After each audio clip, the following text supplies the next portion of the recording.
Sorry کر لو، معذرت کر لو، لیکن یہ سوری کی بھی قبول نہیں کرتے. تو یہی مسئلہ ہے کہ جب وہ اللہ کے بارے میں کہہ رہے اے اللہ تو میرا بندہ میں تیرا رب، آپ نے فرمایا اخطا من شدت الفرح، اتنا خوش ہو گیا تھا کہ بیچارے کی زبان سے غلط الفاظ نکل گئے. پھر آگے حدیث میں یہ بھی نہیں ہے کہ کریکشن کی یا نہیں کی، بس ہو گیا تو ہو گیا. مطلب یہ کہ اللہ کو تو پتا ہے کہ میں کیا کہنا چاہتا ہوں. تو اسی طرح ڈاکٹر ذاکر نائک بیچارے نے اگر یہ کہہ دیا مردہ کا لفظ، جو غلط ہے، نہیں کہنا چاہیے، لیکن ہمیں پتا ہے کہ ڈاکٹر ذاکر نائک رسول اللہ صلی اللہ علیہ وسلم کی توہین کے مرتکب، اس کو اتنا سینسٹیو مسئلہ بنا لیا کہ بھائی ہم تو پروگرام بھی نہیں کرتے اور یہ اور وہ، اس پہ نعرے بھی لگ رہے ہیں. تو یہ مسئلہ ٹھیک ہے، ہم نہیں کہتے کہ ممکن ہے آپ نے عشق رسول میں ہی یہ کیا ہو، کسی کی نیتوں پہ ہم شبہ نہیں کرتے، مگر بہرحال یہ علمی لحاظ سے اور سنجیدہ لوگوں سے اگر آپ رائے لیں گے تو کوئی بھی اس طرز عمل کو پسند نہیں کرے گا. اور میں اس پہ بات اس لیے کر رہا ہوں کہ یہ ہماری قوم کا ایک مزاج ہے، یہ صرف ایک پروگرام کی بات نہیں ہے. یہ ہماری قوم میں ایسی چیزیں، جنید جمشید کا حشر نشر کر دیا تھا پہلے، وہ بیچارے سے ایک ویڈیو، اور اس میں کوئی گستاخی بھی نہیں تھی. اچھا بہت سی چیزیں تو گستاخی ہوتی بھی نہیں ہے، پھر بھی ان کو پکڑ کے بیٹھ جاتے. اب اگر کوئی نبی صلی اللہ علیہ وسلم کے بارے میں یہ کہہ دے کہ آپ پر موت واقع ہوئی ہے، تو یہ گستاخی نہیں ہے، یہ تو ایک حقیقت ہے. انکا ہو، موت واقع ہونے والی، وانہم میتون، قرآن کہہ رہا ہے. حضرت ابو بکر رضی اللہ تعالیٰ عنہ نے جو سب سے پہلا خطبہ دیا، آپ یہ کہہ سکتے تو قرآن تو کہہ سکتا، ہم نہیں کہہ سکتے. حضرت ابو بکر نے نبی صلی اللہ علیہ وسلم کی وفات کے بعد جب پہلا خطبہ دیا ہے، صحابہ بہت پریشان تھے کہ بھئی نبی پر موت واقع ہو گئی، نبی دنیا سے چلے گئے، تو ہم کیسے، یعنی وہ تو بہت سے لوگ ارتداد کی طرف جا رہے تھے. حضرت عمر نے اعلان کیا جو یہ کہے گا کہ نبی کی موت واقع ہوئی ہے گردن اڑا دوں گا میں اس کی. یعنی وہ کہہ رہے تھے یہ ہو ہی نہیں سکتا، ابھی تو مشن کی تکمیل ہی نہیں ہوئی، ابھی تو اسلام پوری دنیا میں نافذ ہوگا پھر نبی دنیا سے جائیں گے. حضرت ابو بکر کھڑے ہوئے اور خطبہ دیا، یا ایھا الناس من کان منکم یعبد محمدا فإن محمدا قد مات. جو تم میں سے محمد صلی اللہ علیہ وسلم کی عبادت کرتا تھا، تحقیق محمد پر موت واقع ہو چکی ہے. ماتا، موت وقت لگایا کہ یقیناً ہو چکا ہے یہ کام، تمہارے نہ ماننے سے کچھ نہیں ہوگا.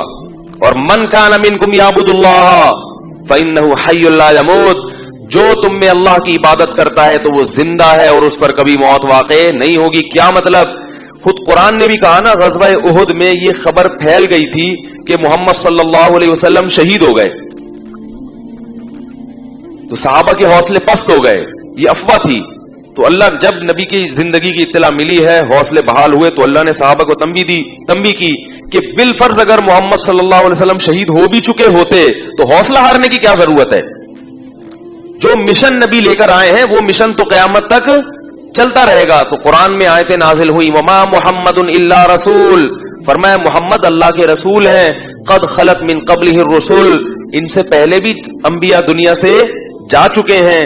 افا ام ماتا، اگر محمد پر موت واقع ہو گئی، او قتلا، یا میدان جنگ میں قتل کر دیے گئے، انقلبتم علی اعقابکم، تو کیا تم دین سے واپس پھر جاؤ گے؟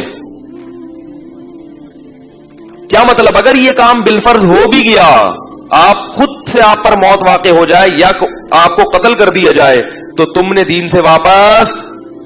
تو بھائی اسلام کے صاف ستھرے عقائد ہیں، اس کو زیادہ پیچیدہ مت بنو. ہاں یہ الگ بات ہے کہ دنیا سے جانے کے بعد آپ صلی اللہ علیہ وسلم کو ایک اعلیٰ درجے کی برزخی حیات ملی ہے، اور اس حیات کا تعلق آپ کے جسد اطہر سے ہے، اس لحاظ سے آپ کو زندہ بھی کہا جاتا ہے.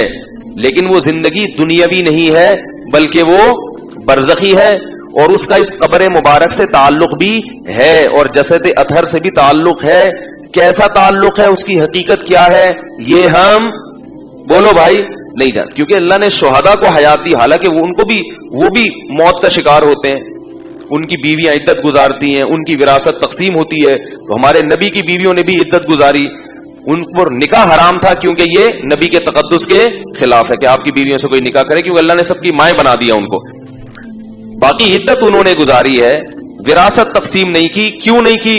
اس لیے کہ نبی نے فرمایا ہم پیغمبروں کی وراثت تقسیم نہیں ہوتی. یہ نہیں فرمایا کہ ہم تو کہ مرتے ہی نہیں ہیں تو لہذا ہماری وراثت کا مسئلہ ہی نہیں ہے، نہ فرمایا نحن معاشر الانبیاء، ہم جو پیغمبروں کی جماعت ہے نا، یہ وراثت تقسیم نہیں کرتے. اس کی وجہ کیا ہے کہ بھئی پیغمبر صرف علم کی وراثت ہے پیغمبروں کی, تاکہ ان کے مال پہ لوگوں کی نظر نہ ہو. تو اس لیے یہ جو چیزیں ہمارے ہاں معاشرے میں جذبہ, عمل کے لحاظ سے مسلمان زیرو ہوتا جا رہا ہے. شرط ایمان مصطفیٰ سے والہانہ پیار ہے. کتنا پیارا شعر کہا شاعر نے کہ ایمان کی شرط کیا ہے کہ مصطفیٰ سے والہانہ پیار ہو. آگے پیار کی ڈیفینیشن جو شاعر نے کی ہے نا وہ کیا ہے؟ وہ یہ نہیں کہ پروگراموں کا بائیکاٹ کرو. اس اہل حدیث عالم کا بیچارے کا میں کبھی کبھار, ابھی تو میں نہیں دیکھتا تھا, 1-2 دن سے میں نے دیکھنا شروع کیا, تو وہ ہر آدمی کبھی کوئی ڈاکٹر ذاکر نائک کے پیچھے پڑا ہوا ہے, کبھی میں نہیں جانتا ہوں اہل حدیث عالم کو, کہیں ممکن ہے انہوں نے بھی کچھ کوتاہیاں کی ہوں یا نہیں کی ہوں, مجھے نہیں پتا, لیکن میں 1-2 پروگرام میں نے دیکھے تو مجھے اندازہ ہوا کہ معاملہ کس گڑبڑ ہے. معاملہ کیا چل رہا ہے؟ خام خامے پیچھے پڑ گئے ہو ایک ایسی چیز کے جس کی کوئی حقیقت نہیں ہے. تو یہ جو علماء کی ٹاک شاک ہوتی ہے نا, اس پہ بھی میں ایک بات آپ سے کروں گا کہ یہ جو چل رہا ہے نا, میں اس کو مناسب نہیں سمجھتا. اس سے فرقواریت پھیلے گی. اگر یہ ٹاک رکھنی بھی ہے تو اس کا طریقہ کیا ہونا چاہیے اور اس میں بات چیت کا اسٹائل کیا ہونا چاہیے, وہ میں تھوڑا سا بھی بات کروں گا. تو وہ کیا کہہ رہا تھا میں؟